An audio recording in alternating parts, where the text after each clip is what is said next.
Now, Olight just released a brand new flashlight for October of 2022, and this is called the Javelot Mini. Now, this very small yet very powerful flashlight, well, it's really, really well built.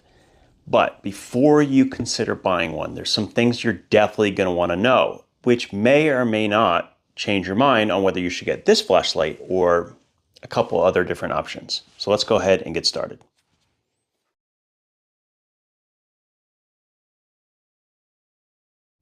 Now, I think this video is really important because right now you have the chance to get this flashlight on discount, a pretty significant one. But there is an identical light, slightly different, that is also available called the TAC version of this light. So when we talk about this, I want you to keep that in context, and we're going to go back and forth discussing the differences between the two and why you may or may not want to consider each. So first of all, let's talk about the specs for this flashlight. I'm just going to briefly showcase what they are. I'm not going to go into it all that much. What you need to know is that this is a flashlight designed to basically paint a laser beam on whatever target you have and has a secondary ring with a much lesser output. This flashlight will reach 600 meters of throw. So it's not designed for anything up close. You're not going to be wanting to use this under a sink to look up close. You're not going to want to paint the light in a room unless you're using it for defensive purposes. Either way you look at it, this is not an everyday kind of light. It's still going to require you to have a different light for those purposes. It's very much defensive in nature or emergency in nature. And that's kind of the context we have to judge it by. Now, with anything that you potentially carry, how you carry it is really important. And when it comes to the Javelot Mini, the only option is this sheath. Now, this sheath is actually pretty well designed. It clicks in very well, it retains very well, but it does come out. So I really do like that, at least the way this is set up. It does have an open on the bottom, and I'm pretty sure this is so that the magnetic connection points can actually connect to it without having to take it out of the sheath. That's fine. Now, there's a couple issues I have with the sheath, and it has to do with the context of how this flashlight is used, starting with deployment. So if I clip this on to my belt here, which is easy to do on and off, but it still doesn't come off, which is great, and I want to deploy the light, how would I do it quickly? Well, my instinct tells me to grab my light this way, right? Like I would with any flashlight that is bezeled down, like I have the Warrior 3S. Pull it out of my pocket and I immediately have access to the tail switch. But that's not the case with this. You're going to want to come up like so and flick it around, and then you have access to your light. Now, if that's the way you're used to it, and I'm sure there are some that are, this is going to feel quite natural. Otherwise, it might be a little strange. So just keep that in mind. Now, the other thing I wanted to talk about, and this also relates to the who this is made for, is the width of this clip, which may seem like a small thing, but it's really not.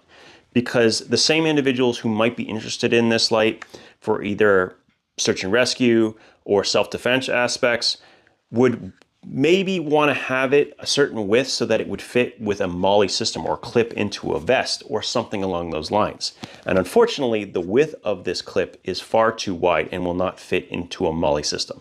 It's a missed opportunity that I think they really could have taken advantage of and would have appealed to a much wider audience. Now let's talk briefly about the use of the light itself. So it's a tail switch only operation, which means if you full press, you're going to get the maximum amount. If you half press, you're going to get the 200 lumen mode, which is actually a really great user interface. And I've loved it in pretty much every single flashlight that I've used it with. Now, what I find interesting is that they have said that the raised bezel around the outside is to both protect the button and keep it from accidental activation, but also to make it easier to tail stand and just make the magnetic connection, which is perfectly flush, much more secure on something, which is cool. But I also found that the raised edge makes it a lot more difficult to activate than the Warrior Mini, which I've never had a problem with turning on in my pocket, in part because of the sensor, but generally speaking, I don't have an issue unless it's a issue with magnetism. We'll talk about that later time. I'm not sure that that actually helped this light, but it doesn't hurt it either. It's probably a matter of preference. Now, having the raised edge is quite nice to keep you from sliding off the back of the light, which is really important. If you look at it, you can see that it's basically pushing my hand all the way up to the front and all the way to the back. It feels a little bit short.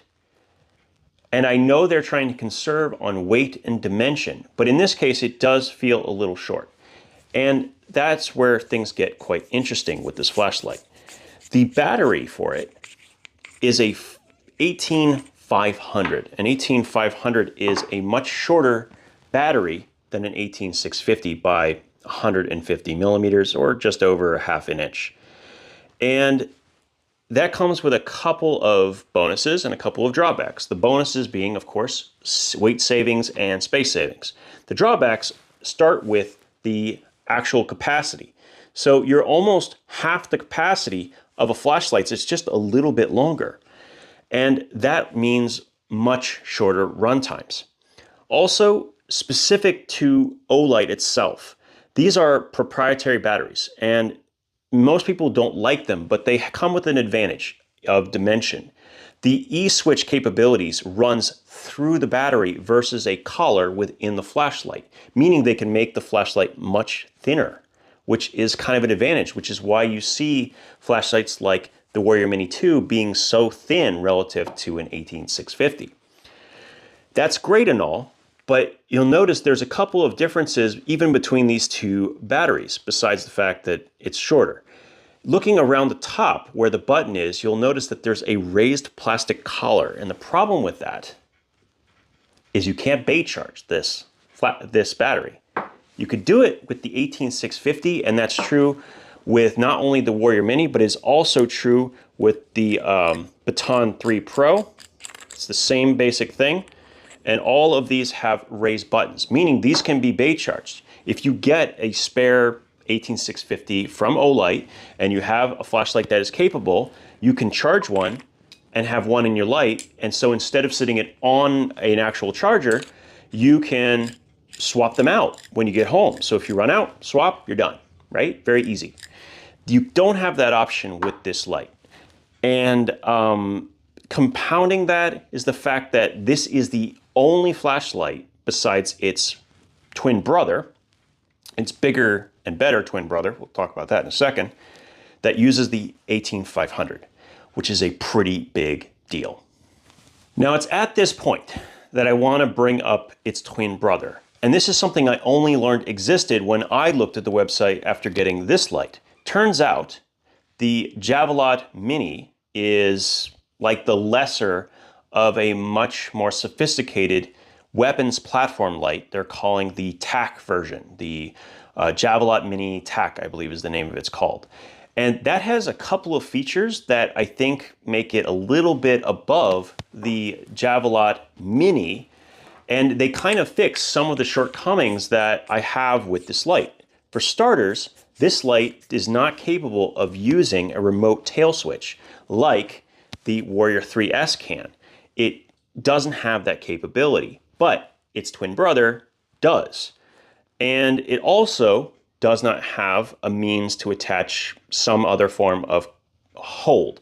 In this case, the rail-mounted system on the TAC version of this light, which can also pair with the Odin ring that allows you to use a sort of finger ring with the light, keeping it from falling out of your hand.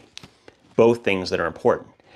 It seems almost to me like they built the TAC version, loved it so much, they decided to also make a more simplified one, which is not necessarily wrong, but it also has to have a purpose.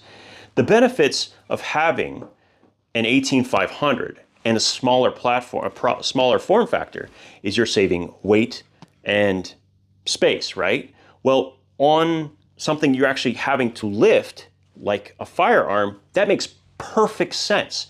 And so I can definitely see why you would rather use a Javelot Mini TAC instead of something like the Warrior X Turbo, which is substantially heavier, still has that remote switch, but truthfully, it's a lot heavier. It's a lot heavier. And so that context makes so much sense. So before you consider getting this, consider if the tack version makes more sense for you. I just want to get this out of the way before you consider buying this light. So of course I did mention the Warrior X Turbo, and I think it's a valid comparison even though the sizes are quite a bit different. They have similar functions. Both have 2 modes. Both are designed to reach out and touch someone hundreds and hundreds of yards away. And they have kind of a similar feel to them. But what's interesting here is that the Warrior X Turbo comes with a sheath, like the Javelot Mini, comes with a rubber ring, which will be much easier to grab, which this doesn't have. And it also comes with a belt clip, which I don't have on it right now, but does come in the box. So you have multiple ways to utilize the light.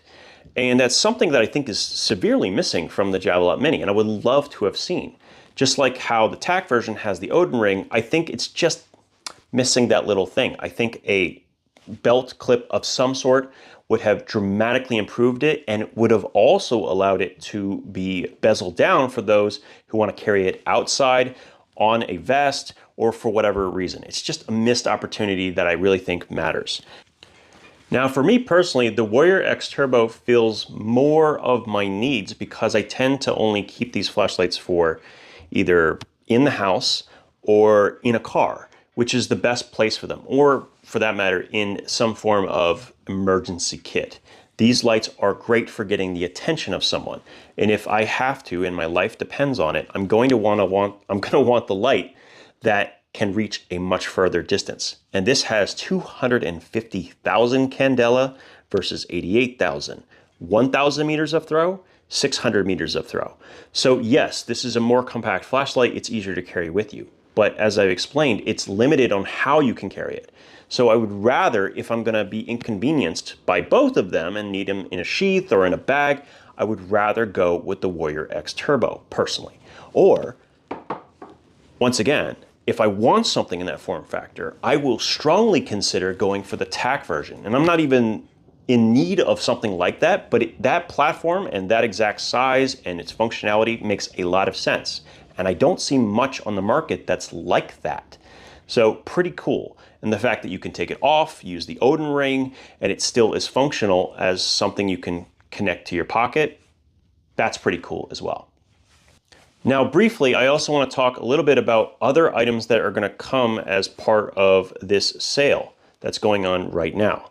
The first one is going to be the i15. So if you're paying attention and you still want the Javelot Mini, you can get these together for just $1 more than you can get this light. So definitely take advantage of it if you're still deciding to get the Javelot Mini. Also, if you've at one point spending anything more than $1 on this sale, you can also get a free i3E in this sort of zombie green, kind of cool as well. But the item that really showed up that I really liked is I'm finally seeing Olight release a high CRI version of their i5R. Now this is a light that people have mixed feelings about. What I like about this is that it might expose a lot more people to what a high CRI light can offer. Once I started using them, I found that the lack of eye strain was so wonderful that I continued to seek out other flashlights with a high CRI. So they're on sale right now. It's something to at least consider if you've been holding off. And from what I have experienced, the i5R is one of the more efficient flashlights in using fuel in the AA size. So it can use AA's, and it also can use their USB rechargeable 14500 that is proprietary to that light. So either way, it works great with either fuel source, and definitely something you want to consider in this particular sale. Now, I do hope this helped clarify some things and my feelings on it. I don't think that the Javelot Mini is a bad light by any stretch. In fact, it's one of the nicest beam patterns I've ever seen. However, it feels incomplete. Many of the features that make it feel incomplete are present on the more weapon-centric Javelot Mini tack. So in my mind, if I were to go purchase one, it would probably be the tack version and not the Warrior Mini. Even though it is about $20 or $30 less right now. So thank you very much for your time, and we'll talk again soon.